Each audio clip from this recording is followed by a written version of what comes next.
Ciclos formativos de grado medio en fontanería y calefacción, climatización doméstica, hasta técnico en jardinería y floristería y técnico en peluquería son algunas de las titulaciones que reciben más de 1 millar de internos del centro penitenciario de la cárcel de Picassent para favorecer su reinserción. La consellera de Educación, Formación y Empleo, María José Catalá, ha visitado las instalaciones del centro penitenciario de Picassent, donde se ubican 3 centros de formación, 2 de ellos para la formación de adultos y una sección para la educación secundaria,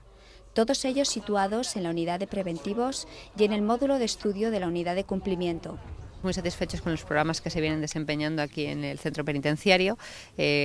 Como decía el director, con las 2 escuelas de adultos y con el centro de formación profesional, porque pensamos que se realiza un trabajo importante de rehabilitación, un trabajo importante que puede garantizar mayores oportunidades a las personas que están aquí durante su estancia para después una mejor inserción posiblemente en el mercado laboral y sobre todo pues bueno, una oportunidad para también hacer una formación de adultos que es tan importante en la comunidad. Aquí también, ¿por qué no?, una inserción que pueda, una formación que pueda mejorar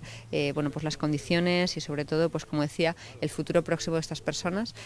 para unas mayores oportunidades en el momento en que abandonen este centro penitenciario y que pensamos que es algo muy importante. Los alumnos de estos centros pueden acceder a la certificación de las 11 enseñanzas de idiomas de régimen especial que se imparten en la Comunidad Valenciana,